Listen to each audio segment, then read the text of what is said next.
warahmatullahi wabarakatuh. Waalaikumsalam warahmatullahi wabarakatuh. Selamat sore ibu semuanya. Selamat sore Pak. Semangat ya. Semangat. Ya. Pada langkah sebelumnya kita sudah membahas tentang cara memahami lansia. Jadi pada langkah sebelumnya inti yang perlu kita ingat sama-sama yaitu kita harus memenuhi lansia, memperhatikan lansia. Kenapa? Dikarenakan kalau kita tidak memenuhi hak lansia, maka ini termasuk ke dalam bentuk penelantaran lansia. Dan pada langkah ini kita akan pada sama-sama yaitu upaya peningkatan kualitas kesejahteraan lansia. Pertama kita lihat dulu, kita pahami dulu tentang peran pemerintah. Ada peran pemerintah. Pertama, membuat kemudahan bagi lansia dalam menggunakan fasilitas umum. Yang kedua, memberikan kemudahan dalam melakukan perjalanan agar pihak transportasi itu lebih memprioritaskan lansia dan menyediakan tempat duduk khusus untuk lansia. Ketiga, memberikan pelayanan khusus bagi lansia di puskesmas. Dan yang keempat, yaitu memberikan pelayanan atau loket khusus dan keringanan biaya untuk pembelian tiket di tempat rekreasi, tempat hiburan dan tempat perjalanan. Merupakan ini satu dari peran pemerintah dalam meningkatkan kualitas kesejahteraan lansia. Kita sudah melihat dalam kehidupan sehari-hari kita mungkin peran pemerintah ini seperti menyediakan fasilitas untuk lansia, memprioritaskannya, dan juga meningkatkan kualitas kesejahteraan lansia. Yang pertama, saya ingin ajukan pertanyaan kepada ibu semuanya. Apa yang dapat kita lakukan dalam meningkatkan kualitas kesejahteraan lansia? Kita mulai dari ibu Jeki terlebih dahulu. Memberikan fasilitasi lansia untuk berolahraga. Fasilitasi ya untuk lansia berolahraga ringan. Kalau ibu ya? Mendengarkan mengasihi orang tua atau Mengasihi orang tua yang tulus ya. Ya. Kalau ibu tidak? Bersamai lansia, ajak lansia dalam aktivitas. Mengajak lansia dalam aktivitas sehari-hari. Itu menyamakan ya dengan tidak membedakan lansia dengan yang bukan lansia seperti itu ya. Ya, tepuk tangan untuk semuanya. Jadi mari kita peduli terhadap lansia. Atau di kerjasama ini, yuk peduli terhadap lansia. Kita dapat menyediakan makanan sehat untuk lansia. Yang kedua, memperhatikan kesehatannya dengan melaksanakan memeriksakannya ke puskesmas, posyandu dan lain sebagainya. Yang ketiga, mengingatkan untuk beribadah. Jadi jangan bosan-bosan kita mengingatkan lansia untuk beribadah. Kenapa? Mungkin dulu kita kecil lansia inilah kita untuk selalu beribadah. Dulu dari bayi besar sampai lansia, dan pas lansia ini sifatnya kembali seperti bayi, butuh perhatian, butuh diingatkan, dan juga butuh kasih sayang. Yang keempat, memberikan kesempatan untuk berolahraga ringan seperti seperti yang kita ini, termasuk menemaninya berjalan pagi. Yang keenam, menyediakan pakaian yang pantas dan baik serta bersih untuk lansia.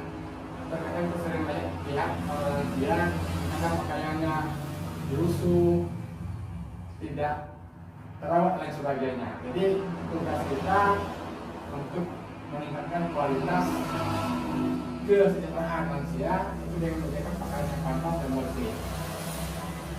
Berikutnya, menjadi pendengar yang baik. Mungkin ibu-ibu semuanya ada yang punya lansia di sini. 76 tahun. Ya.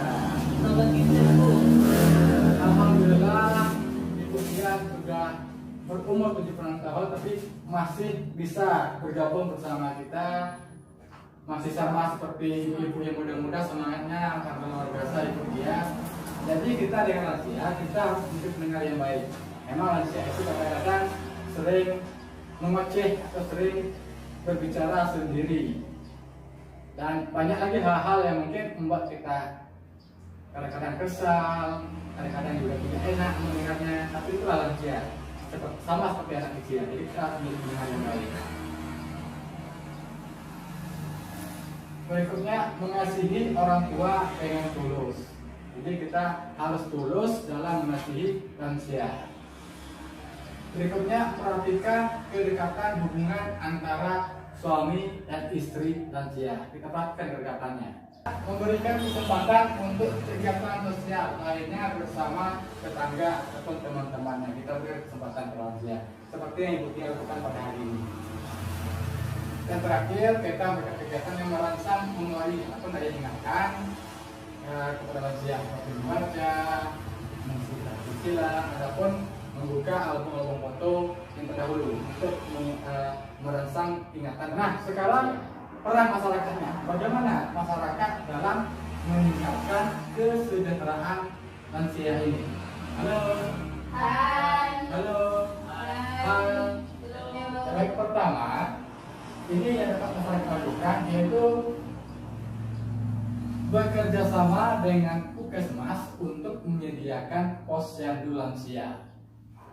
Di dalam ini masyarakat, bisa itu pemerintah desa ataupun kelompok masyarakat kerjasama dengan Puskesmas untuk menyediakan posyandu. Mana tahu ada Puskesmas yang jaraknya jauh dari tempat tinggal lansia, sehingga perlu kedatangan ke desa lansia agar dapat kemudahan dalam pemeriksaan kesehatan lansia.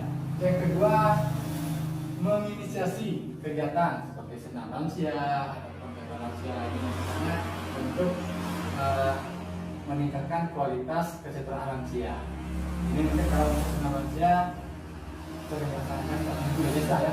Ibu Tia sering ikut senam lansia?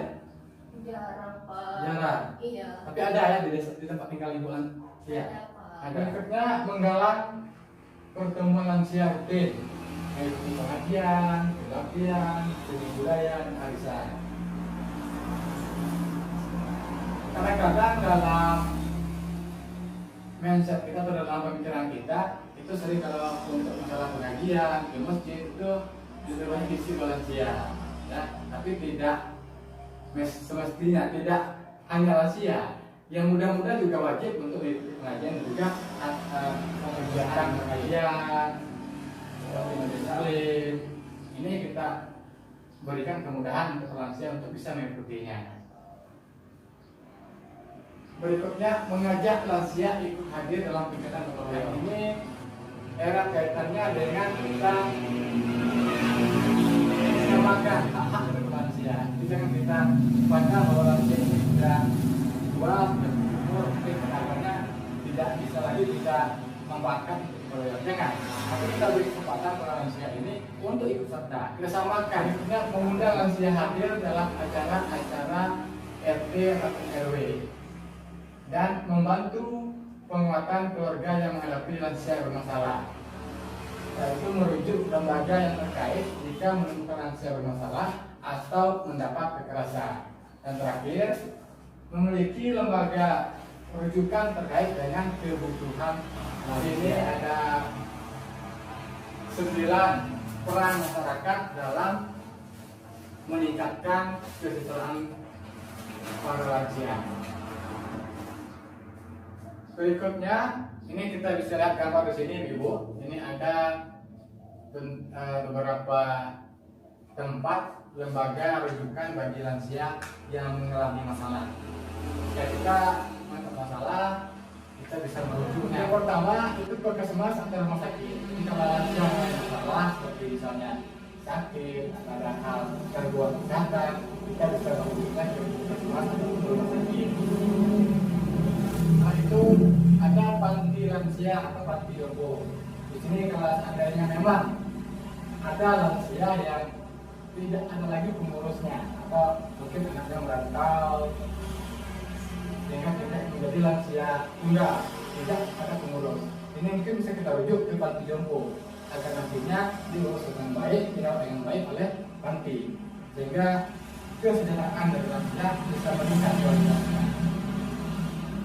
Setelah itu ada dinas sosial setempat. Nah, kita menemukan yang punya masalah, kita ini bisa melaporkan ke dinas sosial agar itu dinas sosial bisa mengambil langkah-langkah dalam mengatasi masalah lansia. Berikutnya, kelompok keagamaan yang peduli lansia. Bisa kita bentuk sebuah kelompok keagamaan yang memang kita khususkan untuk peduli terhadap lansia. Berikutnya ada pendamping lansia. Termasuk kami pendamping PKH juga termasuk kategori pendamping lansia. Dikarenakan dalam PKH itu ada komponen yang namanya lansia. Dan ada juga pendamping ASRUD, ya, atau asuransi sosial lanjut usia pengantar, itu juga ada.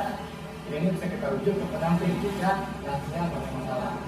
Jadi kalau seandainya nanti jika ada masalah, jangan selesaikan dan sosongkan, laporkan dengan saya. Nanti mungkin bisa kita pecahkan masalahnya sama-sama. Ya itu ya. Ya Pak. Berikutnya terakhir, lembaga masyarakat peduli lansia. Ini juga bisa kita bentuk, ini tergantung inisiatif dari rumah pendidikan dan juga pemerintah setempat. Sampai di sini ada pertanyaan, Ibu? Cukup kan? Atau ke pembukaan saja Pak? Iya Pak. Untuk tahap kemarin sudah diambil ya? Kemarin kan sudah Pak. Sudah. Sudah habis Pak. Nah, nanti kita tunggu nanti di Maret ya. Di Maret untuk tahap kedua. Ya. Nanti kalau sudah ada informasi akan saya beri, saya akan berkabar ke ibu semuanya mungkin di pertemuan kita. Ya, terima kasih atas perhatian ibu semuanya. Sebelum kita akhiri langkah kita pada hari ini, dan saya akan dilanjutkan oleh rekan saya. Mari sama-sama kita ucapkan hamdalah. Alhamdulillahirobbilalamin. Semoga apa yang kita pelajari bisa bermanfaat semuanya.